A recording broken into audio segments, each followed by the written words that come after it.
ଦେଖନ୍ତୁ ରାଜ୍ୟ ସରକାର ଏବଂ ଜିଲ୍ଲା ପ୍ରଶାସନ ବର୍ତ୍ତମାନ ସୁଦ୍ଧା ଚାଷ କାମ ଆରମ୍ଭ ଚାଷୀ କରିବା ସମୟରେ ବର୍ତ୍ତମାନ ସୁଦ୍ଧା ଗୋଟେ କେଜି ମଧ୍ୟ ସାର କୌଣସି ଚାଷୀକୁ ବର୍ତ୍ତମାନ ସୁଦ୍ଧା ପ୍ରଦାନ କଲେ ନାହିଁ।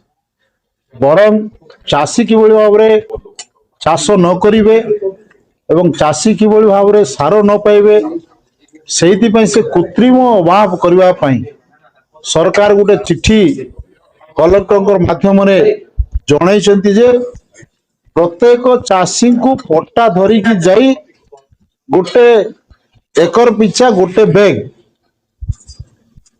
ଏବଂ ଗୋଟେ ଦିନକୁ 100 ବ୍ୟାଗରୁ ଅଧିକ ପରିମାଣର କୌଣସି ଲେମ୍ସ କିମ୍ବା ପ୍ୟାକ୍ସ ରୁ କିମ୍ବା କୌଣସି ପ୍ରାଇଭେଟ ଏଜେଣ୍ଟରୁ ଇସ୍ୟୁ କରାଯିବ ନାହିଁ ବୋଲି ଯୋଉ ନିର୍ଦ୍ଦେଶ ଦେଇଛନ୍ତି।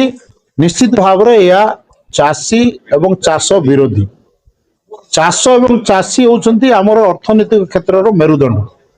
ଆମ ନବରଙ୍ଗପୁର ଜିଲ୍ଲା ହେଉଛି ଶିଳ୍ପବିହୀନ ଜିଲ୍ଲା।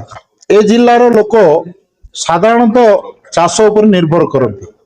ତେଣୁ ଆମର ଡିମାଣ୍ଡ ଅଛି ରାଜ୍ୟ ବିଜେପି ସରକାର ଏବଂ ଏଇ ଯୋଉ ଆମର ରାଜ୍ୟ ସରକାରଙ୍କର ଦ୍ୱାରା ପରିଚାଳିତ ଜିଲ୍ଲା ପ୍ରଶାସନ ଖୁବ୍ ଶୀଘ୍ର ଆସନ୍ତା କାଲିଠୁ ହିଁ ସମସ୍ତ ଚାଷୀକୁ ସମାନ ପରିମାଣର ସଠିକ ପରିମାଣର ଯାହାର ଯେତେ ଦରକାର ଅଛି ଚାଷ ଉପଯୋଗୀ କରିବା ପାଇଁ ସେତେ ପରିମାଣର ସାର ଇସ୍ୟୁ କରନ୍ତୁ ଏବଂ କେବଳ ପଟ୍ଟାଧାରୀ 3,44,000 ଏକର ଜମି ଆମର ଅଛନ୍ତି ନବରଙ୍ଗପୁର ଜିଲ୍ଲାରେ ଏବଂ 86,000 ଏକର ଜମି ଆମର ଜଙ୍ଗଲ ଜମି ପଟ୍ଟା ପାଇଥିବା ଏବଂ ଯାହାର ଜଙ୍ଗଲ ଜମି ନଥାଇକିରି ସେମାନେ ପଟ୍ଟା ନଥାଇକି ଚାଷ କରୁଛନ୍ତି ସେମାନଙ୍କର ଜମି ଅଛି। ସେ 86,000 ଏକର ଜମିରେ ମଧ୍ୟ ଚାଷ କରିବା ପାଇଁ ଧାନ ହଉ ମକା ହଉ ଚାଷ କରିବା ପାଇଁ ତାଙ୍କୁ ମଧ୍ୟ ସାର ଯୋଗାଇ ଦିଆଯାଉ। କାରଣ ସେମାନେ ତାଙ୍କର ପୁରୁଷ ଧରି ଚାଷ କରି ଆସୁଛନ୍ତି।